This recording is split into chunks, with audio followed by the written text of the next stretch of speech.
Hay dos grandes vicios que te impiden mejorar tu nivel de latín y griego, y esto es porque es muy probable que estés desatendiendo lo más importante de aprender lenguas clásicas, o para el caso cualquiera. Y no, ya digo que no es la gramática. Y es que aprender a leer latín y griego con una fluidez relativamente razonable es sencillo, aunque no fácil ni rápido. Y ya es tema para otro vídeo qué es eso de leer con fluidez. Pero volviendo al tema, conseguirlo no es fácil ni rápido, y esto es principalmente por estos dos vicios que se adquieren desde que uno empieza a estudiar en bachillerato y que son muy difíciles de soltar, por más que la solución sí que sea sencilla, que no es lo mismo que fácil ni rápido. Cuando yo estaba en el último curso de filología clásica, tuve una profesora de textos griegos 5, mi estimada Emilia, que en la facultad tenía cierta reputación de ser dura, no injusta, simplemente dura. Y claro, tampoco ayudaba que fuera la profesora de sintaxis griega en tercero. La cosa es que los exámenes de Homero con ella consistían en traducir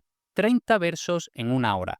Ni un verso menos, ni un minuto más. Y esto para nosotros era un auténtico locurón porque aunque estábamos ya en el quinto año, seguíamos arrastrando los vicios que se adquieren desde que empiezas a estudiar latín y griego en bachillerato, y que son los que hacen que básicamente uno no pueda, no ya leer al vuelo, por supuesto, sino ni siquiera traducir de forma mediocre. Entonces, si cada frase hay que diseccionarla, si cada palabra hay que torturarla, y peor aún, hay que buscarla en el diccionario, al final para la mayoría de la gente era imposible traducir 30 versos en una hora. Entonces, los dos vicios que tienes que quitarte. El primer vicio es nada más poner las zarpas en el texto, lanzarte inmediatamente por el diccionario y empezar a buscar palabras como un loco. Y ojo, que yo esto lo entiendo y también lo hacía. Al fin y al cabo, ¿cómo es posible sacarle sentido alguno al texto si no conoces lo más básico que es el significado de las palabras? Y recuerdo que esto es una cosa que los profesores siempre nos decían, y ahora lo digo yo también, pero en su momento yo pensaba eso. ¿Cómo no voy a buscar las palabras si no sé lo que significan? Bueno, sorpresa.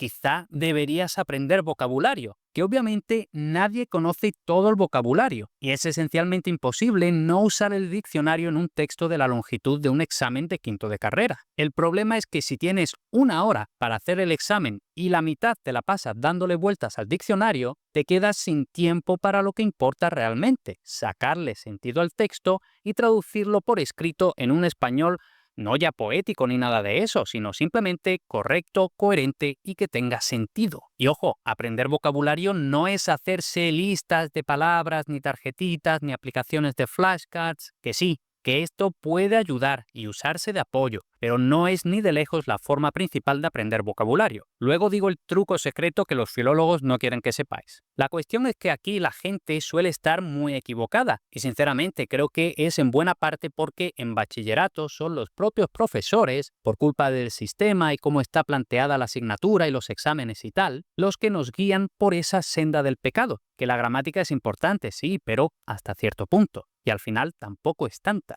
A la hora de la verdad, la gramática principal es la que se aprende en primero de bachillerato. Por así decirlo, el 20% que vas a estar usando el 80% de las veces según la famosa ley de Pareto. En cambio, como se puede usar el diccionario en los exámenes, dejamos absolutamente de lado aprender vocabulario y al final nos pasamos la mitad del tiempo buscando palabras absolutamente básicas y los minutos van corriendo. Como decía Virgilio, fugit irreparabile tempus. Y aún así, vale, el objetivo de un examen al fin y al cabo es descifrar el textillo y escribir la traducción y chimpún.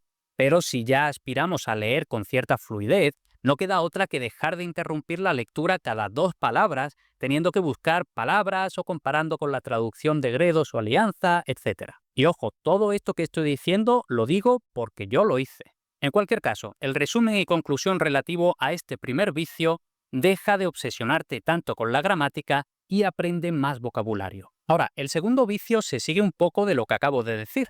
Y este vicio sí es, sin género de dudas, culpa de cómo se enseña a lidiar con los textos clásicos en clase. Y ojo, aquí yo también soy el primer culpable. ¿Qué pasa? Cuando os enfrentasteis a los primeros textos, estoy totalmente seguro de que vuestros profesores os dijeron: divide el texto en partes más breves, busca los puntos o puntos y comas, localiza los verbos, que son el núcleo de la oración, y tal y cual. Y eso yo lo veo aceptable muy al principio. Eso por así decirlo, son los juegines para que los niños no se caigan de la bici. Pero los juegines hay que quitarlos cuanto antes. La cosa es que al final nos acostumbramos a diseccionar, y aquí no estoy hablando de analizar morfosintácticamente, que en mi opinión tiene sus propias ventajas en su contexto, pero eso ya es otro vídeo. Sino que me refiero a la vaina de ir a buscar el verbo, de tratar de organizar en nuestra cabecita las oraciones con el orden de palabras típico del español, etc. Eso al principio vale, pero hay que acostumbrarse a leer en el orden de palabras que aparece en los textos en latín. Que sí, que suele ser diferente al del español, que no pasa nada, todo se acostumbra a uno, con práctica. Pero Paco, ¿cómo voy a comprender lo que está diciendo el texto si el verbo Cicerón no lo pone hasta el final de la oración de 50 palabras? Cuestión de acostumbrarse. Simplemente ve leyendo las palabras tal y como van apareciendo en el texto. Lo que pasa es que esto también requiere mucha práctica. Entonces, resumen y conclusión de este segundo vicio. Deja de diseccionar y de ir con el detector de verbos y empieza a leer latín como si fuera latín, porque no es español, ni inglés, ni otra cosa que latín. ¿Y cómo se solucionan, no de un plumazo, pero sí con una sola piedra, estos dos problemas? Seguro que me lo habéis oído o incluso leído, leyendo constantemente, o sea, nulla dies sine linea. Leyendo un poco todos los días textos adecuados para tu nivel actual, es absolutamente imposible que no aprendas vocabulario y que no te acostumbres a leer latín como latín. Y si tienes que aprobar un examen en el que te piden análisis morfosintáctico y tal, bachillerato, selectividad, algunas asignaturas de la universidad, no te queda más que estudiar y practicar latín según el método gramática-traducción. Pero si quieres iniciarte en el latín por placer, sin duda, empieza leyendo directamente desde el primer segundo, tal y como hacemos en el reto intitulado, no por casualidad, Nulla dies sine linea.